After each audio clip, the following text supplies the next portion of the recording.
You're listening to the Maryland Crabs podcast with John Frenay and my dad, Tim Hamilton. Okay, there, I did it. Give me my phone back. Live from a grungy kitchen table located in Annapolis, Maryland's scenic and historic capital, it's the Maryland Crabs podcast. With each episode, your hosts, Tim Hamilton, John Frenay, and the occasional guest will dive in and pick apart the stuff that really matters most to you. We're too lazy to actually solve any of these problems, but we can definitely stir the pot. From schools, politics, parking in the fire lane, to those horrible people who drive BMWs. And here with this week's episode, live from the kitchen table, Tim Hamilton and John Frenay. Oh, Maryland Crabs, we are a local podcast. I made that up right off the top of my head, and John's not here to stop me.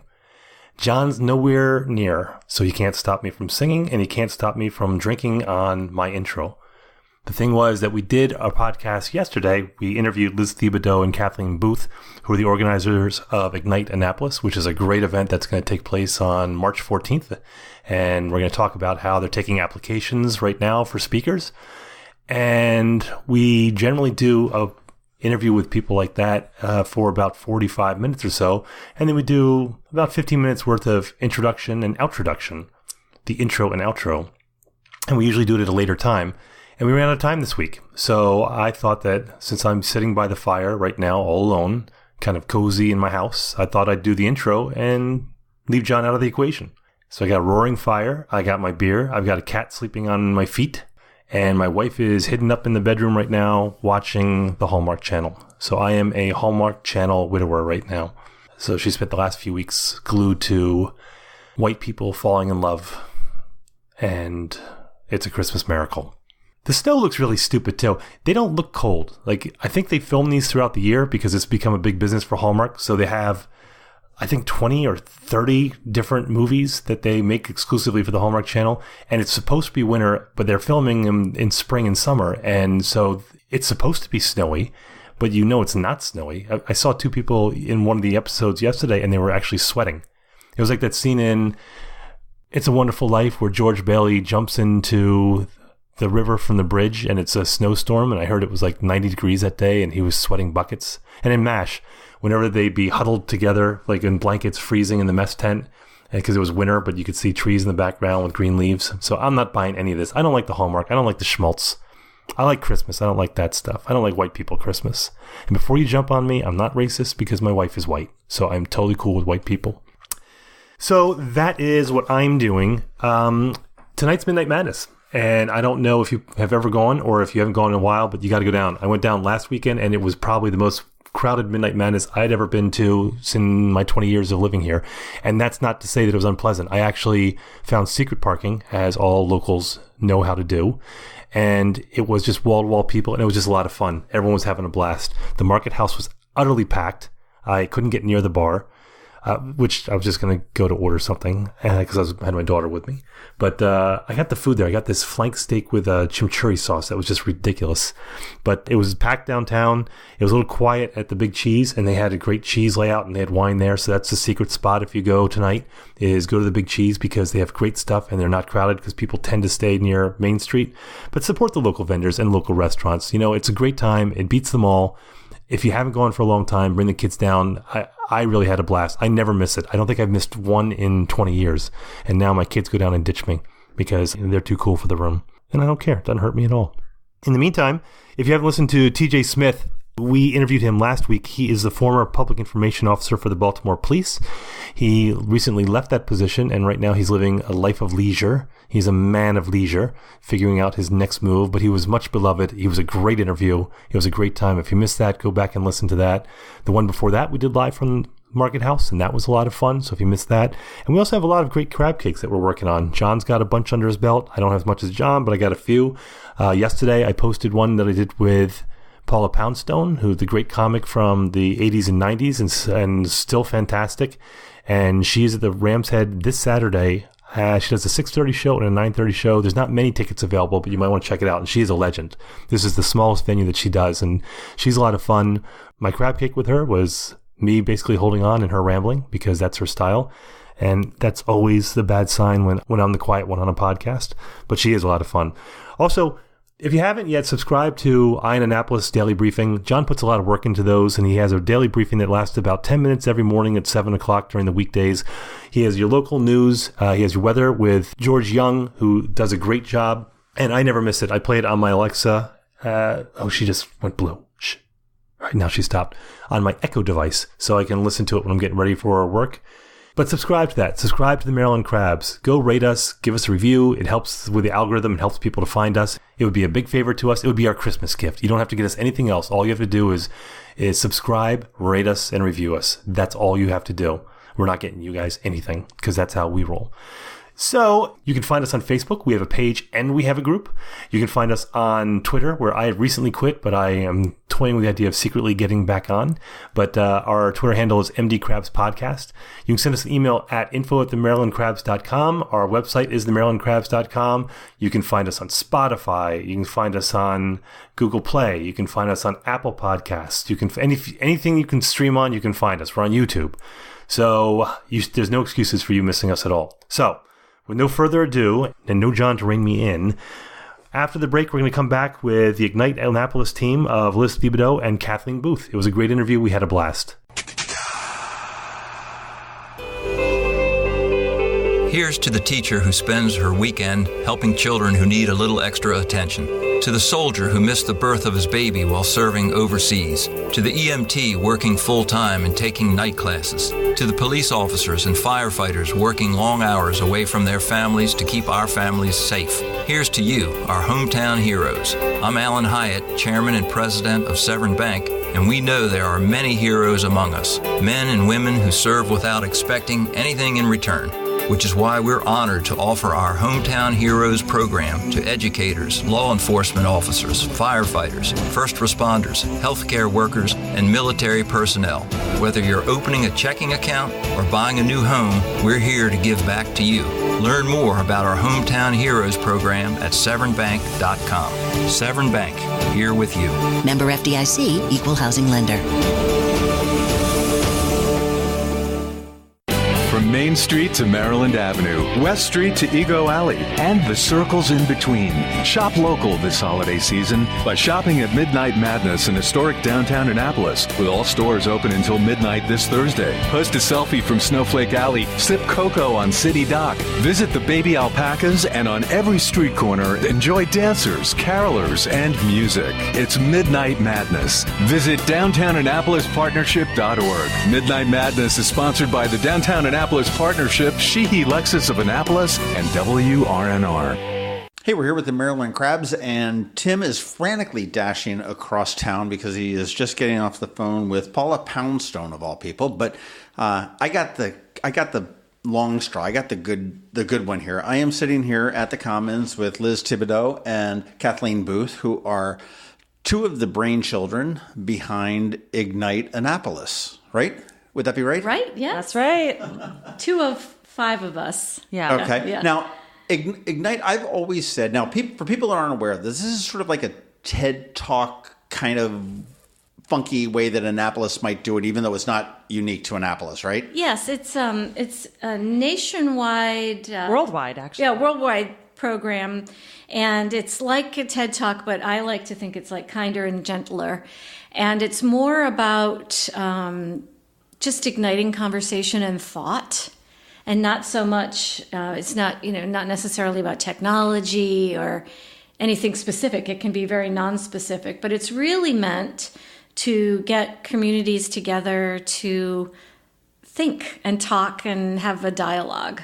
It's also a really great opportunity for people who've never spoken in public before and who are passionate about something to get up for the first time. It's very, short format, unintimidating. The audience is local. Okay, wait a minute. I'm going to call bullshit on this. Unintimidating. You're looking out at 1,200 eyeballs looking at you on stage for 5 minutes, and you say that's unintimidating. Well, it's different than getting up and doing a 45-minute or a 1-hour talk where you have to remember what you're going to say for that length of time.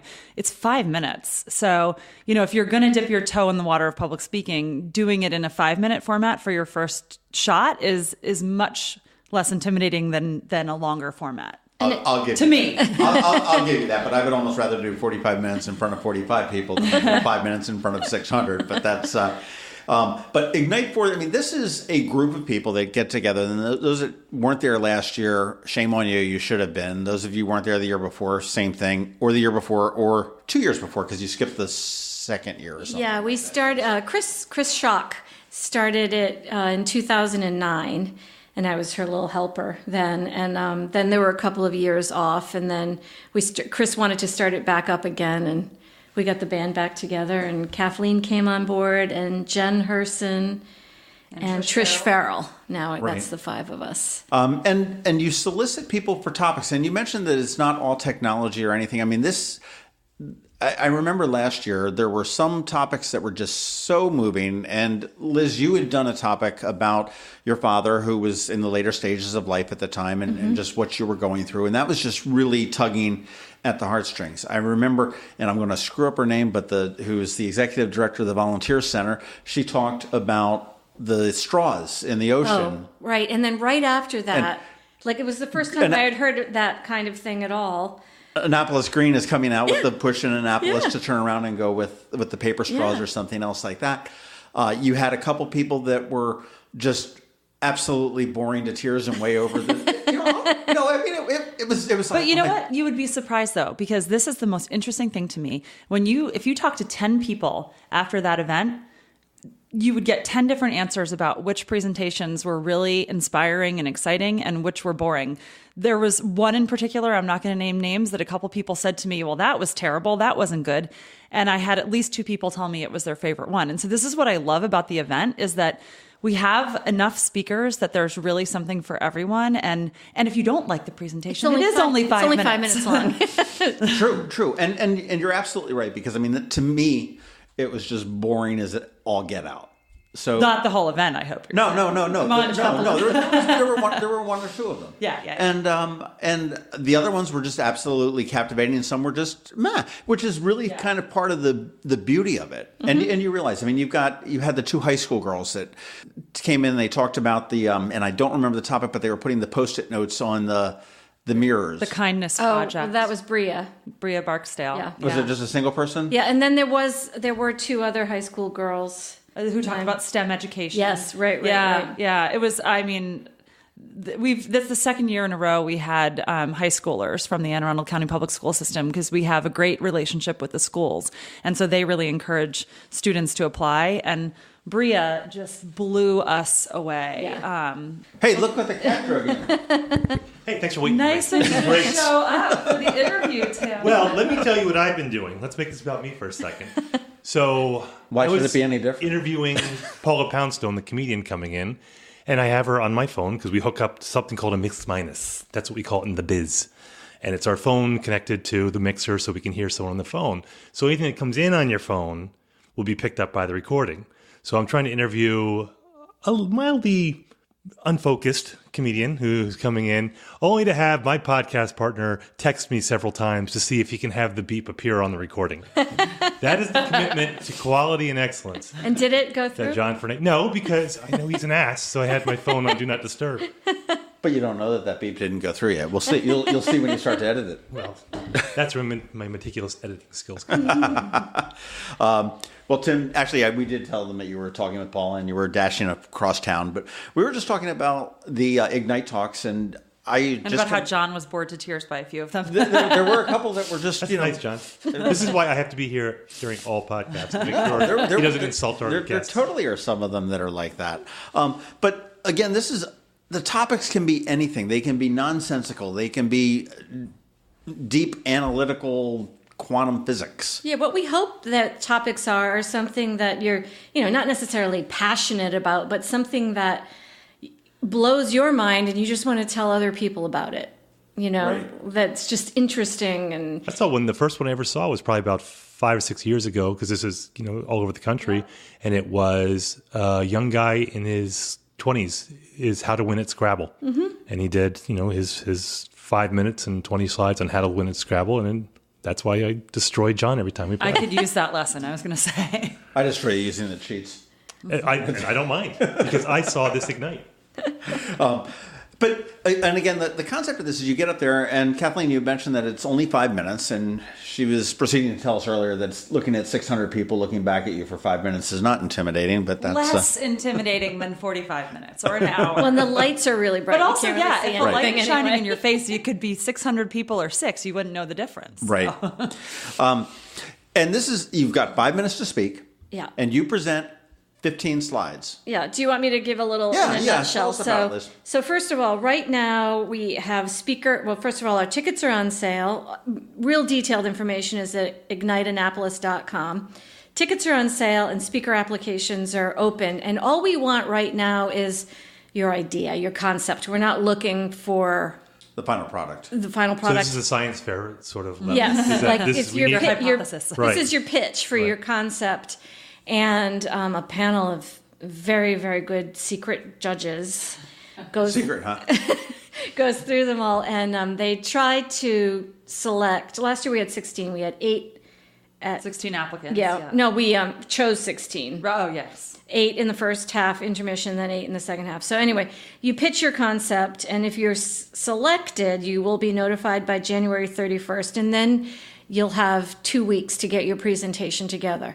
The presentation is 5 minutes long. It's 20 PowerPoint slides that will be on auto rotation every 15 seconds. So you're not driving your deck. You're not up there with your laptop moving your slides. But you're keeping up with it. Yeah. So as I was a presenter last year for the first time, what I learned, and we're going to have a little practice. We're going to have a little meeting with the selected speakers to give them some tips. Pointers. Yeah.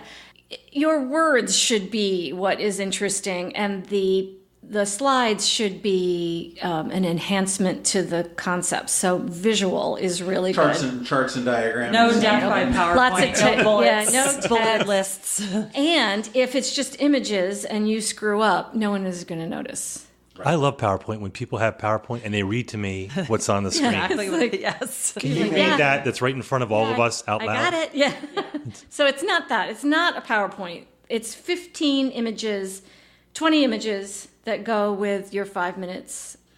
Right. And again, if you do it smart, I mean, the woman that had done the straws last year, I mean, she could just have 15 slides of animals that have been messed up by straws and the dirt in the ocean, and it could just sort of flow. And it didn't matter where she was in the presentation. Exactly. I don't know. I think the challenge level, you have to make it like where you have to keep up. I like to see people kind of stumble. You do need to keep up in the sense that, like, we're fairly strict on time. Like, you can't just take up twice your allotted amount of time because the program is very tightly, scripted in that sense. And so you have to keep up only in the sense that you can't let the time run away with you. Now, how many people do we have in these typically? 16. 8. We do 8 in the first half and then an intermission and another 8. And we were polling the audience last year. Some people thought the evening went on too long. What did you think? I was ready to stay for another hour. Good answer. Boring and not. Boring and dry and not. No, I mean, I really did. I mean, even I hate to go back to the ones that I didn't really particularly care for. But as you mentioned earlier, it was only 5 minutes. I'm sitting here sort of going like, wow, I wonder what they're going to talk about next. Yeah. And I'm looking through the program going like, oh, there's only 2 left? Right.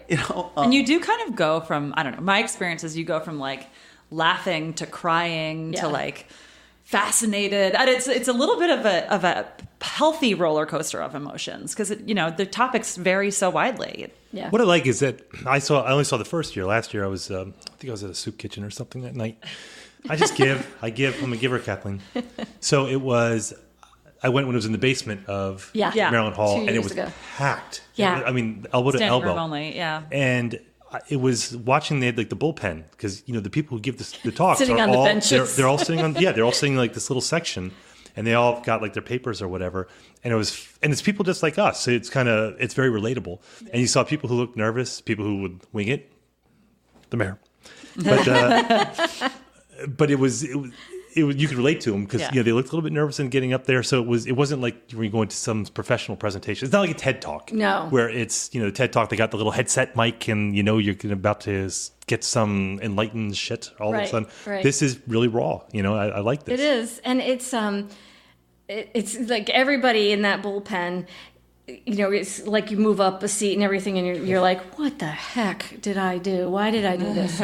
why did I sign up for this? But then it's really exhilarating when you're... Well, you lock in. I mean, I think Yeah. anytime you do any sort of public speaking, like in front of a large group, you're like, I don't want to do this. I don't want to do this. And like, as soon as you get that mic, it's just, you shut off. Well, and it's very interesting because we've had a lot of conversations behind the scenes about the speaker application process. And we've always just asked, as Liz said, for the topic. And we had a discussion this year. Well, should we ask people if they have it to submit a video of themselves speaking? And we kind of were like, I mean, we could, but at the end of the day, we don't want to restrict this to experienced speakers, to really polished people, because this is deliberately meant to be an entry point for people who are not professional speakers, who are just into something and they're passionate about it and they want to get up and talk about it. So you do get a bit of a mixed bag. And I think that's okay. Mm-hmm. You know, it's great to see some of these people who are first-time speakers get up there and they might stumble a little, but they conquer their fear. I mean, I've had so much fun watching a few people who I know personally get up and do it, who haven't spoken before, and they leave and they're like, I want to do it again. That was amazing. And it's like so cool to see the light bulb go off for them. How long ago did you start this process? 2009. Chris Schock started it. And we were at the Lowe's... Powerhouse. The Powerhouse, right. So here is a friend of mine in another life. I worked with him. We were very close. And this was, I showed him one of these because I thought it was a great concept, because this one kind of exploded in 2006, 2007. Mm-hmm.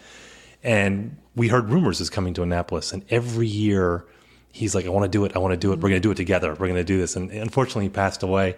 And I remember when I saw him right before the time before he died, he shook his head. He said, he just wrote down, because he had ALS, and he just says, we're not going to get through the Ignite. And I was like, but that was so sad. But I didn't mean to bring the room down. What was the topic? He wasn't sure. He wasn't sure. He was a visual designer, merchandiser. So he was responsible for just magic. Think like Macy's the day after Christmas or the day after Thanksgiving. Yeah.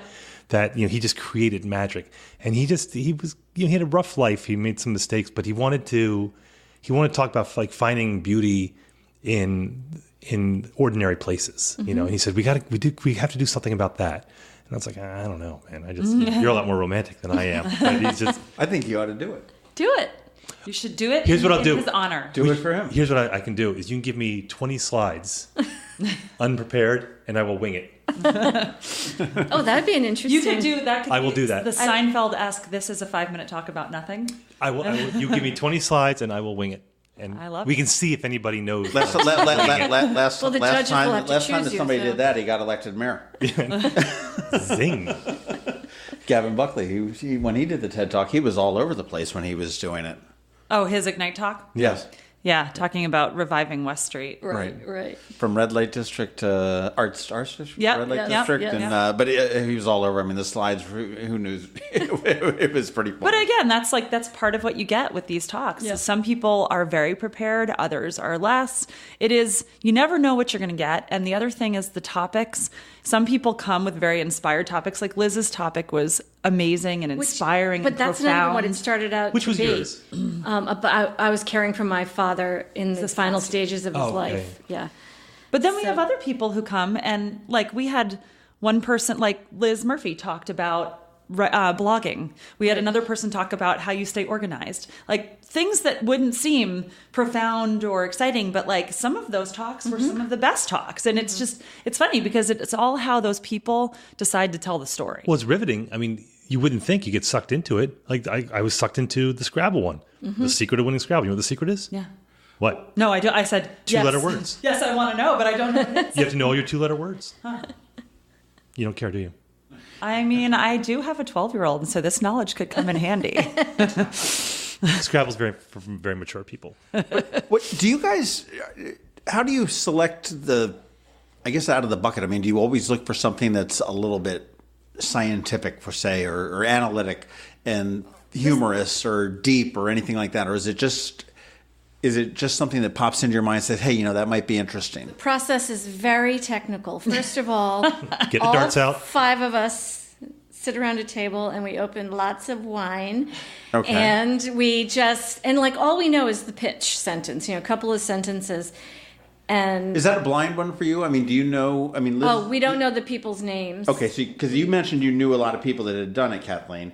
Oh, and, yeah. I mean, so when you're... But no, when we're reviewing, we just look at the topics. The spreadsheet, we just look at the topics. And actually, we generally all individually at home rank them 1 to 3 on our own without knowing who the person is. And then we all get together. Then we open the wine. And then we look at how the numbers fell. And usually it's kind of interesting. But I know personally, I like to find things that are a little bit different. And, it doesn't matter if it's scientific or not scientific, just like something that makes me go, that's interesting. But we didn't say the one rule is it cannot be a sales pitch. Yeah. It can't be. Yeah, one of them snuck in last year. Yes, 1.5, I think, did. Yeah, I mean, you gotta give him credit though. That's smooth. I think the other thing that we look for, like if we rank, as Liz said, we rank all the presentations on a scale of 1 to 3, like 1 being our number one choice, 3 being our last choice. And then when we come together, we look at, certain presentations immediately emerge as everybody ranked at a 1. And then there's those where, everybody ranked at a 3, and those are easy to eliminate. It's the ones in the middle that are kind of duke it out on the fence. And sometimes at that point, what it comes down to is diversity. Like if we have too many people wanting to talk about the environment, we might decide maybe to not pick one of those and to choose a different topic so that we at least have some variety. But if we have, if a presentation scores well, it gets in regardless of topic. Mm-hmm. If it's one of those ones that gets all 1s. What's your age limit? Can you have... we have high school kids. Mm-hmm. And then I don't know how old our oldest person has ever been, but there's no... I would say anybody I would take a younger child if they wanted to get I'm just thinking there's that one kid that lives in Annapolis that's Maddie, something with this little rapper kid. Oh, he performed 2 years ago. In the basement, yeah. He was our opening act when the year he was on Ellen. Yeah. Yeah. Or, what it's like to, be a child star, if you will, or something like that from Annapolis would be kind of neat. So there's no age limit there. No. It's just the creativity that you come up with. Yeah. What's your one that stands out for you? Do you remember, Liz? Bria Barksdale about kindness. Okay. Yeah, and it was the same for me. And we as a group actually were so moved that we took some of the proceeds of the event. It is a nonprofit event, and so we raised this money, and we need to do something with it, and we actually wound up... I thought I went to your wine. No, exactly. Once all of our have expenses much are better covered. wine if that were the case. We actually gave a scholarship for her. Bria. A college scholarship. Yeah, she's at UMBC, and we did that. Yep. You record That's these? Fantastic. Do you record these? Yes, igniteannapolis.com. There's a page with last year's video, all in the year before too. And they go to YouTube. They're all on YouTube as well. Yeah. They're fascinating. I remember the first one I went to, I guess it was 3 years ago. And you had the ones from the first year. Yeah. And I just sat there. It was like 5 minutes, YouTube. This is great. This is probably before the ads that the YouTube was injected. Right. That was, so you could sit there and watch them all. But it was really fascinating. That was the year somebody did one about kayaking. Lessons in life you learn on your kayak. Yeah, and there was a great one about bees and solar energy. Oh, the bees one was good. I remember that one. Yeah, there's a lot of them. And I remember Anna Nardone talked about living in the gray. Yeah. Yes. And she's her gray life, and she's got a child with Downs, and dealing with that and everything else. It was just really very fascinating stuff, and to see some of the people that you may know but you would never expect to see up on stage is kind of neat. It was kind of like a real high for me at not halftime. What do you call it? Intermission. Yeah. To go. We worked with Maryland Hall to have little beer and wine and soft drinks and best invention ever at Maryland Hall is yes. Booze. But just to walk around and we finally all would connect, how's it going? Is it going okay? And all of that, and just to hear all the conversation in the little pods around the cocktail room, that's what it's about. Yeah, starting conversations. And it's also my favorite part, honestly, piggybacking on that, is when you go out into the hallway and you see and hear all the friends and neighbors of the people who spoke, how excited and proud they are to have seen this person that they've they know as a friend, but they maybe have never seen on stage, and that if they've never seen speak about their topic, do so publicly. It's incredible seeing that other dimension of our friends and neighbors. Well, I think because it gives a voice to people that they wouldn't normally have. I mean, I think about this a lot. I think about this with my kids, as I watch them in the phone all the time. But it's everybody.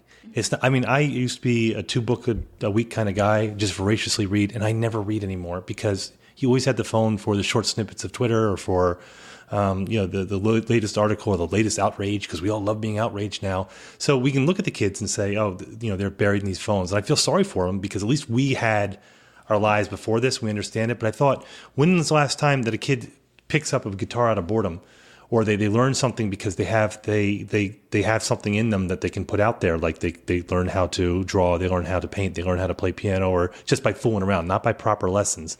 So I mean, how many people go to these mindless droning like jobs that they just worry about getting paid, and they got to shuttle their kids around, and they do have something to say, and they find out they got something in them. Maybe it's something silly, maybe it's something personal, maybe it's something about the environment. But it's like really cool seeing your neighbor that you get together at the parties, and you're like, your lawn looks good. Yeah, your lawn looks good. How are you guys doing? We're busy. Good, busy, but good. It's just those shallow conversations, and you see that person on stage talking about something, maybe not even passionately, but you're like, they had something more to say than they're busy, or lacrosse is good and works fine. And, I think that's what it is. That's what's different. Yeah. And the one that stood out for me in that regard was last year, Suzanne Conti Martin got up and spoke, and she does unbelievable, selfless work with the immigrant community and advocating for immigrant rights. And she's somebody who I've known socially in town, and she doesn't talk about it a lot. Nope. But boy, she's like an angel on earth. And when she got up and she shared some of what she's been doing, it's amazing to see, like, your friends and neighbors are doing incredible things, and that's a great opportunity to get to shine a light on it. And I think it's inspiring too. Yeah. I'm sure there were more than a handful of people in that audience that thought, "What the heck do I do?" Right. Yeah. What mark am I making on the world? Well, that's kind of the point. Is it makes you kind of examine what you're thinking, what you're doing. There's something. I don't know if you're into movies, or when was the last time you saw a movie that moved you, or even a painting or dancing? I mean, it's very difficult to find something like that. But I think when it says it moves you, it makes you think about yourself and your place in the world in the context of who you are. I mean, you come away from that thinking. I went to the banquet for the fundraiser for CASA. That's the Court-Appointed Special Advocates. And I tell you what, you come away from that just feeling like, oh my God, I really got to do something to make this place a better world, because all these people are doing it already, and that's good. Well, and then to the point of like hearing somebody speak who and you didn't have any idea that they had these thoughts, or that they felt this way about things, or making the world a better place. In my own experience, my adult children came, and they were very much living the same life I was, taking care of my own father. They, every day knew what I was doing and everything. And then I gave that presentation, and they all came up to me. My son, my daughters were a little bit more clicked in with how it was affecting me. And my son kind of did, but, it was also the year he was getting married, and there was a lot going on. And he came up to me, and he was, very teared up and said, I had no idea. I have to step up. I have to help you. And it was like, it inspired him to help his little corner of the world. Never mind like the big world, but like, wait, my own mother is struggling here right in front of me. And it took her getting up on a stage for me to see that, That's fantastic. That's incredible. I find Ignite is kind of like the live version of Radio Lab. Yes. Where you're looking at an aspect of something you've never thought about, like, do trees communicate? And right. I never thought about it before, but apparently they do. And you're being exposed to ideas. I mean, some of them are fairly shallow. That's sure. And which is fine, because that's what it's meant to be. I don't mean that in a pejorative way, but there's some that just you've never thought about. The bees is like one of those things that everyone always hears about, and you never think about it. And you have someone there giving you their perspective. You're like, I didn't know anything about this. Yeah, we had somebody last year talking about like chaos theory, and that's why I love chaos theory. It's just there's something for everyone, as I said earlier. one of those topics may not be your cup of tea, but there's bound to be 5 others that are. I was joking, and Dan. in 5 minutes, it'll be over. And there'll be another one. And to that point, I sometimes, and I don't know what's going to happen this year, but there's been a lot of politics this year. A lot of things, that are going to be, the world to me this year has been very black and white, just divisive, and I think there are going to be I hope topics come through that make me mad, and they should be. It's a great topic. Yeah. Voted on. Just because I don't feel that way, I would never rank it a 3 because I don't want to hear about it. Right. And I hope those kind of topics come out. That's how problems get solved in the world. I mean, somebody's got to be mad about it, and get talking about it, and that's sort of like the core of what's happening here. Right. How many? Can you tell us about any of the topics that you've received so far? No. One other glass of wine. But if you want to subscribe, if you want to stand up on stage, go check out the old YouTube things. And but igniteannapolis.com. And is there a form to fill out? Yeah, there's a speaker application form. It's tiny. It'll take 2 minutes. And really all we're looking for is your idea. And we will help you along the way with the presentation. There's no need to be upset. So I can throw out watching grass grow. Yes. You could. And yes.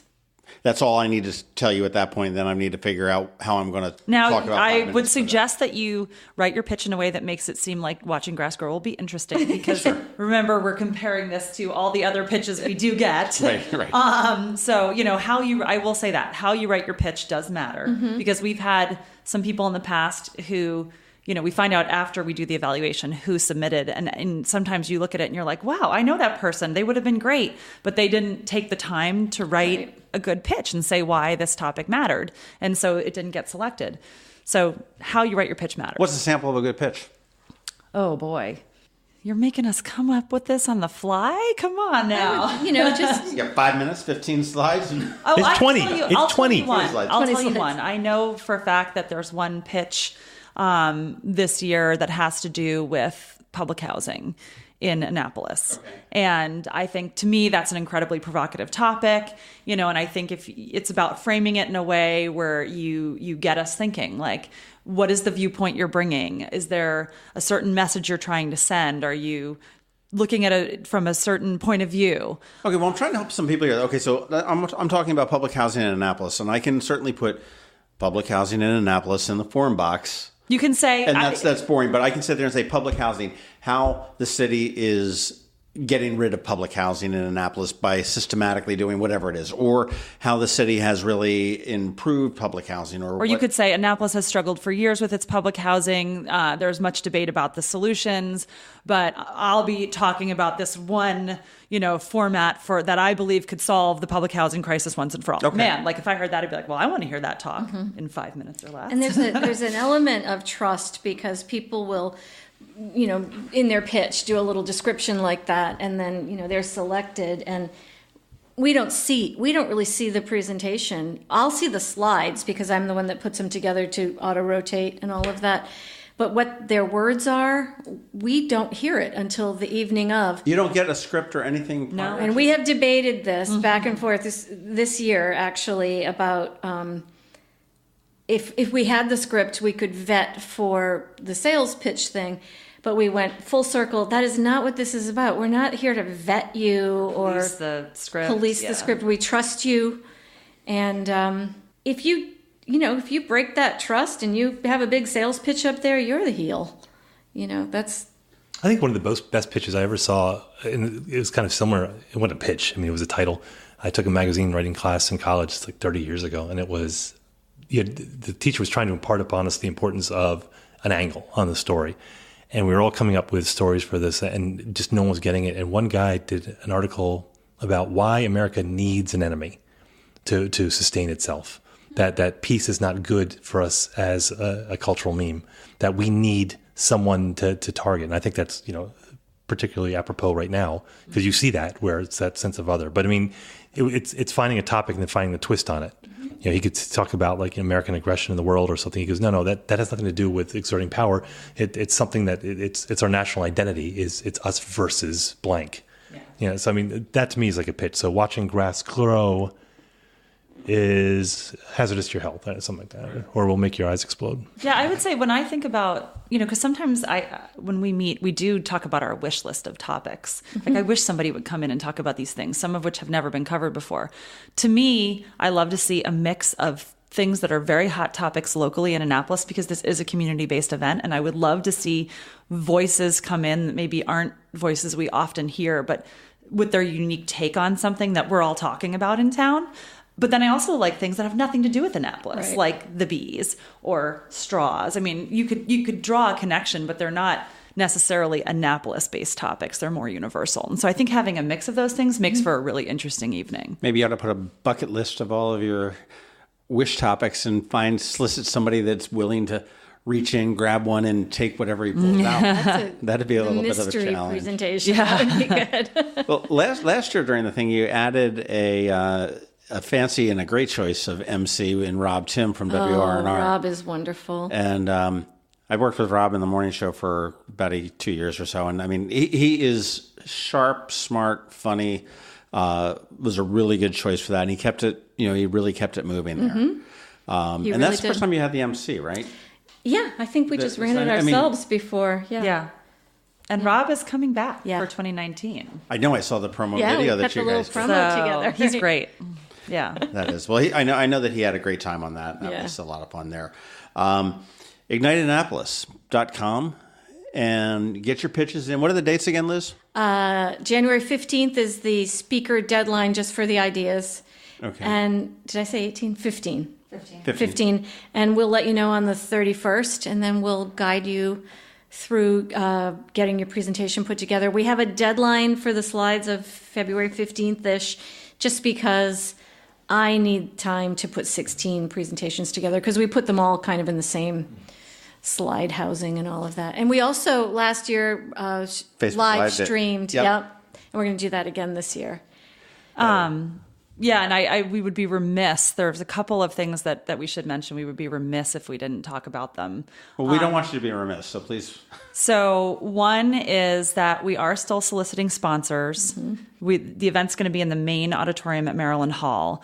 And I don't know the exact capacity, but we can probably squeeze 650 to 700 people in between the bottom floor and the balcony. It's 846. We're going to lose some space because we need we need tech in the balcony, but not all of it. Yeah. So that's an intimidating crowd. Our goal is to fill the room. Last year we had about 450 people come, and the reason we're looking to fill the room is that this is a nonprofit and we do raise money. And so what do tickets cost? $10. Okay. Oh, big bucks. I know. It's a big night out. So this year and going forward, we've made the decision that we're going to be donating all proceeds from the event this year and in the future to the Capital Gazette Memorial Scholarship Fund at the University of Maryland School of Journalism. We just felt like the mission of this event has to do with elevating local voices and inspiring the community. And based on what happened with the Capitol last year, we felt like that was what those journalists were all about. Free speech. Was shining the light on the community and inspiring people. And so we are so excited about fantastic. That. So if you're interested in sponsoring, we will have a huge crowd. I guarantee it. And sponsorship is not expensive, and the money goes to an amazing, amazing cause. That's a great cause. And the last thing I would be remiss if I did not mention is that we have an incredible nonprofit partnership with the Friends Foundation. So this gets into the technicalities of nonprofit fundraising, but we couldn't accept payment for tickets unless we had a bank account. You can't have a bank account unless you're a registered nonprofit. So we work with the Friends Foundation, which is a local nonprofit. They basically allow us to just channel the money through them, and they don't take a cut. I think you're talking about money laundering, right? They don't take a cut, although I think we did decide we're going to reserve a certain amount of money for them to give to the charity of their choice as well. But they've been so generous with us that I just wanted to make sure I got that in. Was there anyone I missed? No, it's you're exactly right. It's interesting. I think Kathleen, Trish, Chris, Jen, all of us have been on these committees and all these other things where we're trying to sell sponsorships, and it's like big ticket things, and we're push, and this one really isn't about the money. It's about the evening, and the concept. And the happy bonus is that it also fundraises. So that's why the tickets are $10. We want everybody to be able to come. Yeah. And so the sponsorship, pays for the venue and helps us keep the program going. So the more sponsorships we sell and the more tickets we sell, it's going to go straight to the scholarship fund.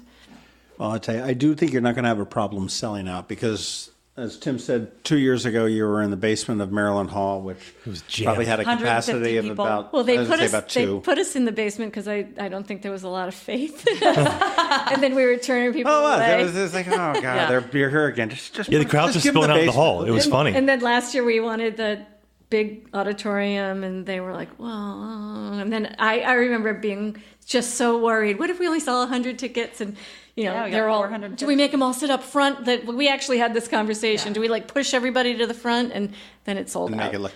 Well, I know. I talked to Margaret Davis, and that was somewhat one of her first big events that had gone because she had come in I guess in November of the year prior, and she was just absolutely thrilled with the way it turned out. And I mean, I love what Maryland Hall, and I've always got to put a plug into Maryland Hall because they've just such a variety of things they've got. Ram's Head's throwing big name acts in there when they need more space than the 300 seats they've got in there.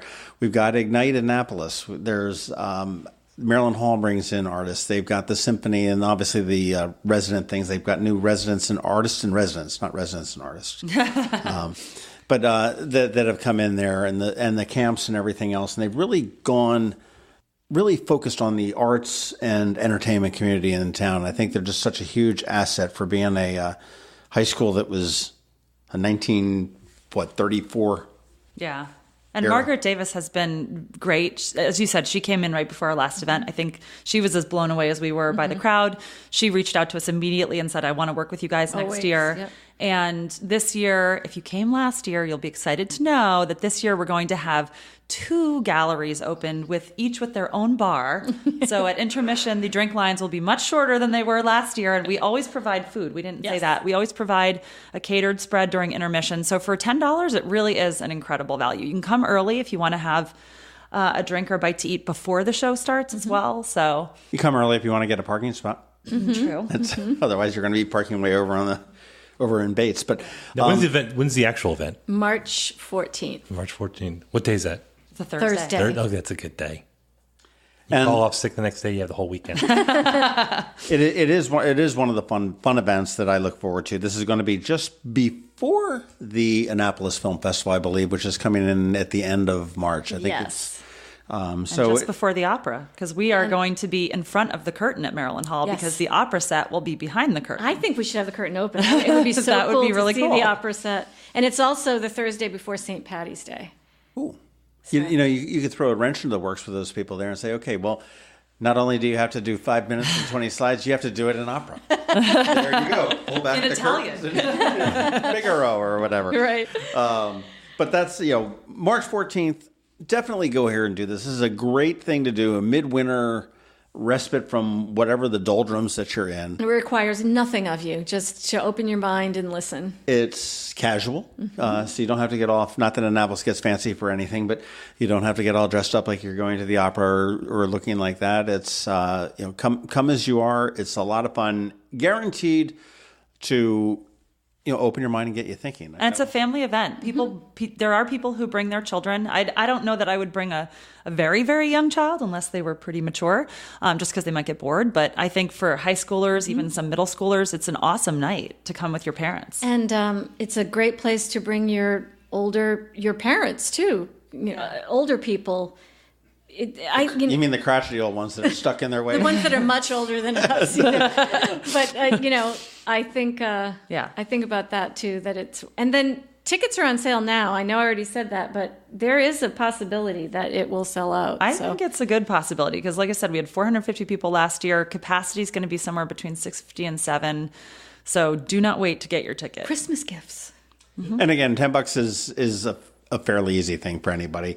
Or for most people, anyhow. I'll make my money back in drinking. That is true. Okay, March 14th, igniteannapolis.com. If you've got a pitch, get it in there before the end or the middle of January, and they will let you know by the end of January whether you made the cut. If you want to bribe the judges, I know 2 of them, and I can probably tell you where they live or work. They work for wine. I like rosé, and so does Liz. In the winter, I'm a Malbec. So. There you go. But and certainly, if anybody wants to sponsor this is a great opportunity to get your name. I mean, you've got the what do the sponsors get? Like the program, obviously, they get mentioned. Website, throughout. And then we have a slideshow as people are being seated, and a thank you from the stage. Can they get up and dance or anything? No. I'll just sort of throw it out there, we don't have a title sponsor because truly, unlike some of those other events, this is really about the people that come and speak on the stage. The sponsors are there to sponsor the evening, but and they get their shout out visually. Right. Absolutely. Well, March 14th, I'm looking forward to it. I'm looking forward to hearing Rob Tim once again MC it. I'm looking forward to hearing what the topics are. And I think maybe as we get a little bit closer, if you can divulge some of the general ideas of the topics, we might be able to tease that in some future podcasts or something like that. But we could do a live voting session. Maybe after we pick there you go. our short list of 16, we can let you know what we'll be covering. That's right. Come up with 17 and we'll cut one of them. Yeah. Well, Liz Thibodeau, what is your title with this whole thing? Oh, bottle washer? We don't have titles. I'm in charge of it. Okay. No, we're all just... She's my boss. Unless screws up, and then that would be Kathleen. Exactly. We all have roles to play. I handle the event, the evening, like the tech and the slideshows and all of that stuff. I do the marketing. Trish Farrell works on sponsorship along with Chris Schock, and Jen Herson is like... I feel like everything else. Yeah. That girl works hard, and she doesn't even live in Annapolis. She and I do the website. Jen is in charge of the surveys and the email pushes. Jen and Chris. So yeah, everybody. We just share the load. So you have to be female to be on that little organizing committee. Apparently? Yes. Okay. Throw that out. But we are looking for volunteers. There's my Ignite talk. Yes, we're looking for volunteers to help, particularly the night of. Yeah. So. Yeah, volunteers get free tickets. And what do the volunteers do? Just we need help, rallying speakers, helping be at the front door of Maryland Hall, directing people, taking payment at the door if there are still tickets left, scanning people's tickets when they come in. There's all kinds of jobs. We will put you to work. Yeah. Well, there you go. Volunteer, sponsor, certainly attend Ignite Annapolis. It's the 4th one. And there was talk last time. I keep wanting to end, but then we stopped. There was talk last year. What do you mean twice a year, right? Yes, last year we thought about doing it twice a year, but we had some people ask us to do it more often. But then we came to our senses. It's a lot for us because we're all also working and running businesses and stuff. So right, you're working on your own nonprofits. Well, I'm doing really well at my nonprofit. And you want to get really great talks, and so I think waiting and doing it once a year, you get a really great group of people apply to speak, and you get to pick the best ones. So, and I love this. Last year it was in February 12, I think. And this year's March. I like that kind of it's between, it's spring. Well, it's the winter. You need something. Mm-hmm. I mean, March. Actually, this is probably pretty good because this is the legislators are just about ready to crawl out of town. I think about that time. So, so that's good. All right, go get your tickets at igniteannapolis.com, and we'll see you on the 14th of March. And that was Liz Thibodeau and Kathleen Booth from Ignite Annapolis. And we have a special guest who just came into my study, who's supposed to be in bed, my daughter Bella. Hey, kids. And so what are you doing up so late, babe? I don't know. You let me. What do you think about the Ignite episode? You think it was really good? I didn't watch it. You didn't listen to it, baby. This is a podcast. You don't watch podcasts. They don't teach you that in school? No. What am I paying for? My education. What's that all over your face? It's a mask. It's gunk. Why do you have gunk on your face? Because it's good for me. You're embarrassing me in front of this whole crowd, baby. There's nobody listening to your podcast. Go to your room. We have hundreds of thousands of listeners. This pays for your education. You're not that popular. Oh, I'm so popular. The only people who listen to this is your mom, and that's only because she feels bad. No, she does not feel bad. She doesn't even like me. Do you have a podcast when you get older? No. Why not? I don't want to end up like you. Do you follow us on Facebook? How old are you, like 50? We have a page and a group. I don't really care. Do you follow us on Twitter? We're at MD Krabs Podcast. Do you want to send us an email at info@themarylandkrabs.com? No. Do you want to go to themarylandkrabs.com to find all of our past episodes? No. Then what good are you? I'm your daughter. Go to bed. This has been the Maryland Krabs Podcast with Tim Hamilton and John Fernay. Sure to follow them in all the regular places, Facebook, Twitter, YouTube, and online at themarylandkrabs.com. Take a moment to rate us on iTunes. Now, get the hell out of my kitchen. Seriously, go! You're still here? It's over. Go home.